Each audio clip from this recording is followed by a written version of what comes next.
Alright, so I have a question. Why did everyone quit playing Multiversus? It's a question I think a lot of us are asking. I mean, as a content creator and a high-level player for the game, a lot of the casual players have definitely started to make content asking and digging into this specific question. We are all well aware that the live service games are simply dying one after another, first with Knockout City, Rumbleverse, and the list goes on. This has begun a cycle of worry within the gaming community, as the competition just keeps getting steeper and steeper, and especially when some of these live service games try desperately to appeal to a small market, with big goals and a long-term vision, they can't ever keep a player base up to support it. As a high-level player in Multiversus, but as a massive fighting game and platform fighting game fan, I will give you the objective reasons as to why Multiversus did not succeed, and why I'm pretty certain, unless Season 3 somehow surprises us, why I won't get a resurgence. But first, I really want to explain what weren't the problems, because as a big fan of the game, it was really frustrating to watch people kind of point the finger in the wrong direction. So let me just give my explanation here.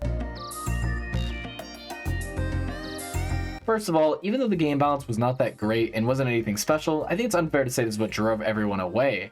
I don't really think it's that bad, especially in comparison to other fighting games out there. I think it's unfair to say that this was also the sole reason, or one of the biggest reasons, because I think there's a lot more to it than that. However, there's a lot of balance issues that occurred because of the divergence between 1v1 and the 2v2 format, which definitely created a big divide in the community, but more on that later. Second of all, as much as I absolutely cannot stand they added Gizmo, Stripe, and Black Adam, and yes, I somehow got hate for saying this previously, I don't know how, but anyway, I feel as though literally anyone in this generation would agree that with their target audience, that adding these types of characters were a complete and utter mistake. I think on paper, a WB platform fighter with a bunch of different characters from different IPs is a good idea, but you have to remember who you're marketing to, and to be honest with you, I did not know who Gizmo or Stripe were before they were added into the game, and I'm sure a lot of people my age would agree with me on that. And even if you did know who they were, who really cares, and why would they add 2 of those reps? It's kind of ridiculous. Character selection kind of was a problem, and I don't really think this is something people can disagree with. While you might enjoy these 2 characters on their own just because you might be a fan of them, or same with Black Adam, it's pretty clear to say that these weren't the exact top picks from the top of the bag. It's kind of like how in Melee they added Marth and Roy despite nobody in the West knowing who they were. Except there's no regional gap here. There's no difference. Like, we all know how irrelevant the Gremlins is to today's media, especially, to our generation, so I don't know why they were added to this game. I don't think the game died simply for this reason, though, and it still is an issue I have with the game, but I definitely don't think it's the biggest problem. Third, I don't think it's fair to say the characters' movesets are bad. There are some characters who have some very under-designed movesets, Stripe, but I think Tom and Jerry, for example, is one of my favorite design plat fighter characters of all time. People like to write this character off as like a zoner and therefore he must be lame. But overall, if you just look at his moveset, it's extremely unique and amazing. As someone who looked at Rosalina and Luma multiple years ago and absolutely hated their design and did not ever want to touch them, there's a reason why this guy was my main character for so long. Alright, anyway, let's just talk about the actual issues.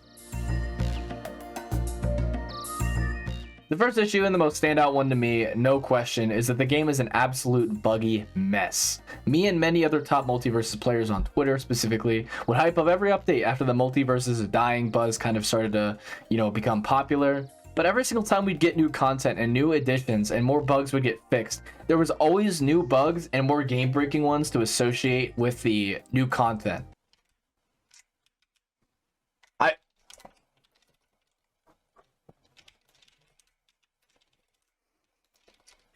I'm done. I'm done. I can't do it. I can't do it. I can't do it. I can't do it. I can't do it. I can't do it. I can't do it. I can't do it. I can't do it. You can't make me. You can't make me. What was that?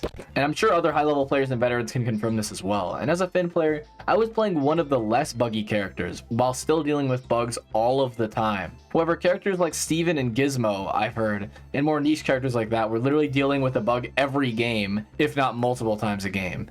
And now there's a bug where sometimes if you use a jab attack, it will literally just jab again instead of doing the second attack.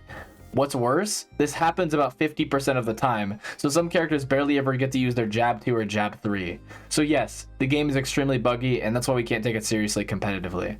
Second, there's an extreme lack of content and modes. I'll talk more about this later, but if we even compare it to a game like Smash Bros. Melee, which was released in November 2001 with a 13th month production schedule, which, although hectic as hell, It just completely blows Multiversus out of the water. The modes in here and just the amount you can do despite the time it was created, and also the production schedule, kind of no offense to the devs, really shows the difference. I mean, despite the bugs and countless issues, which Multiversus most certainly can relate to, it still has an extremely fluid and rewarding skill curve that I still think would perform decently well even if it was released today.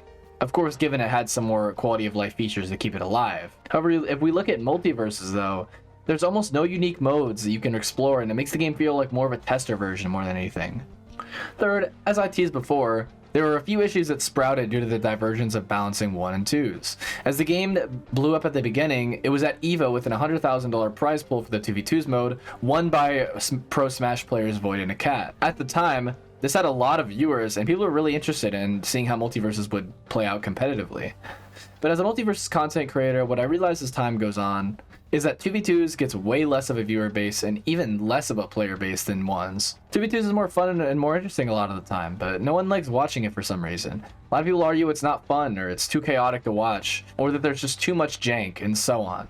Essentially, the game mode they tried to market the most ended up flopping extremely hard, and this was definitely a really unfortunate investment for them, as a lot of their balance was put into making sure 2s was the more balanced game mode. Fourth, and what is probably the biggest deal breaker for a lot of people, was the servers. The connection historically has been absolutely horrible.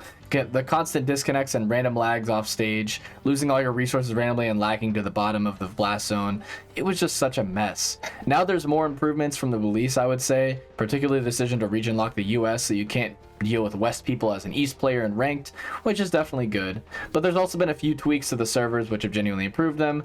I just haven't noticed it to be big changes compared to what happened at the beginning.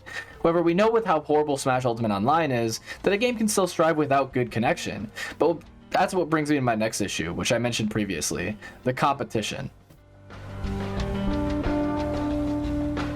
Let's take a look at Multiversus and what it has to offer on the main screen. We have a few options here. We got arcade, the different modes like Silly Q, we got normal 1v1, ranked 1v1, and then the 2v2 modes. We got the lab, we got some tutorials, we got the shop, my collection, my friends, custom lobbies, and a few other things. Now, if we look at Smash, which mind you is pretty much a game over 20 years in development, yeah, the issue's pretty clear. What's worse is despite the popularity of Smash's esports scene, the view counts and overall community is not even close to something like Valorant, CSGO, League, Fortnite, and all the other dogs at the top. What I'm trying to say is, despite the fact that Smash has issues like not allowing custom skins, no new balance patches, which side note is only an issue because of Steve's PMLG tech, and a relatively bad online, it literally has almost every single pro you'd want in a fighting game. It's not buggy, there's a massive amount of modes you can visit and navigate through, it's fluid, consistent, fun to play and watch, and most of all, the roster is literally over 3 times the size of Multiversus. Want to know the actual reason that no one in the field talks about why there's no Smash killer? Because Smash Ultimate is an absolute marvel of game creation. I want to take a quick break in this video to real quick show you guys my clothing brand. I just started up my clothing brand a few weeks ago. I'd really appreciate if you guys could go ahead and check out my website and maybe see if you want to buy something. It would really help support me as a content creator, and I would overall really appreciate it. Make sure to tag me on Instagram if you end up buying something. Alright, back to the video. There's almost no game out there in almost any genre that has such polish. Like, look at CSGO for example. Look at the menus, and then look at how much effort Riot had to do to recreate and outdo it. It wasn't that much. The only thing Valorant is missing is maybe a custom game or something like that. That's literally all they're missing, and they have basically all of the UI and all of the modes you can do in CSGO. These platform fighters come up and try to compete with it, like Nickelodeon All-Star Brawl and many others, and the only two that have even gotten close and been there to tell the tale was Rivals and Brawlhalla. And even then, Rivals has only like, what, 800 players on Steam consistently? This is despite also being an incredibly well-made game. I mean, Rivals is fantastic, and it's probably in my personal S tier in terms of platform fighting games. The market for platform fighters is extremely hard to be competitive in without a very well-polished game that actually gives an incentive to play it over Smash right now. And unfortunately, Multiversus is doing that for almost nobody. I want to play Squad Strike, I want to do Smashdowns but in Multiversus, I want to have some sort of fun single-player mode. I want to play online brackets that are hosted once a day with rewards, or at least something you can do to have fun. But none of that is here. You go in, you get your MMR and ranked or casual play, and then get off. Nothing else to see here, right? it's pretty clear to say that despite the extreme passion in these devs, especially the dev Tony, shout out to him, he has done an absolute amazing work with this game and tried his absolute hardest to make something amazing. The competition for fighters, and especially platform fighters, is such a steep competition that even I knew, as Multiversus blew up at the beginning, was never going to be beat. Okay, so I explained kind of my experience and my thoughts on the game. Where do I think it's going to go, and what do I think is the future with Multiversus? Let me make it clear that I want this game to succeed. I don't think I'm going to stop creating content for it permanently, and I don't think there's any reason to. However, I don't think I'm going to expect it to really ever go that much back to where it was before. I think one of the greatest things about this game is the fact that it's crossplay and free to play, which means I don't think it's fair to say this game will die. I don't think there will be less than 100 players on this game throughout all consoles, and like it's going to be impossible to find a match kind of thing. I think it might drop to a few hundred players and be very, quote unquote dead for a while. Like if they don't stop supporting the game and adding more to it over the next like 2-3 years, yes, it could totally get a resurgence. I think that's realistic. But if they decide to shut down and Warner Brothers pulls the plug, then, that's kind of really all we had with Multiversus. I think there's a lot of potential with this game. I think there's a lot they could do to try to, beat the competition. For example, I think one of the biggest crimes about this game, and one of the biggest reasons why it failed, is because of the lack of ability to add custom skins. Warner Brothers did not allow Multiversus to have a custom skin feature, which literally is one of the biggest monopolies on the market right now, and one of the only reasons why people play Rivals over Smash is because of the custom skin support. This is like one of the biggest shots in the foot I've ever seen, because now even Smash mods are being accessible, as people are making it much easier to mod it now that there's not active updates going on. I mean, for God's sakes, whenever I'm playing with my friend who plays Ken, he's always playing his Glenn Quagmire skin, dude. Oh, giggity. Hey, gorgeous. You really think I care that Shaggy's in the game when I can just play with that mod? Oh yeah, if that's not enough, look at this skin. Yeah, not adding mods to your game that's a live service and a work in progress is one of the absolute worst things you can do. And if there's any game devs out there watching that have a dream of trying to make it in the platform fighter genre, please don't make this same mistake. For the future, I really do hope that we can expect some of these problems I mentioned previously to get fixed, as well as hopefully an addition of custom skins and custom stuff to, mess with Multiversus in, so they don't have to be super keen on content and can focus more on gameplay. Again, honestly, there's like 20 more issues I wanted to name that I specifically have a problem with in this game, but I don't really want to just rag on it the whole time. I want to talk about kind of the issues, what aren't the issues, and what they could do to fix them. But I think this is a good start. I genuinely think that if Multiversus has some time to cook and actually work on the game again without having to worry about, having the burning building syndrome where they feel like they need to add things as quick as possible without having their game die, then I feel like they could genuinely go somewhere and genuinely create something amazing. But just a lot of the panic updates and a lot of the bad changes I've seen them give to the game really shows me that the dev team at Player First Games really needs a lot more time to figure out how to properly run their game and how to properly add things to it without breaking it, and many other things, which unfortunately they couldn't really figure out before the game was already released. Now it's just another live service game where people will sit there and profit off the death of it and profit off the failure of it, which is kind of just how it goes. But yeah, that's kind of my thoughts on Multiversus right now. What do you guys think? Do you guys think the game is going in the right direction? Do you think it has a future? Do you think I'm kind of just on copium? What do you guys think? Let me know. I'm really excited to see where this game ends up going, because I really do believe that there's, a part of me that wants to think that these devs can do it and these devs can do something crazy and make a really good game.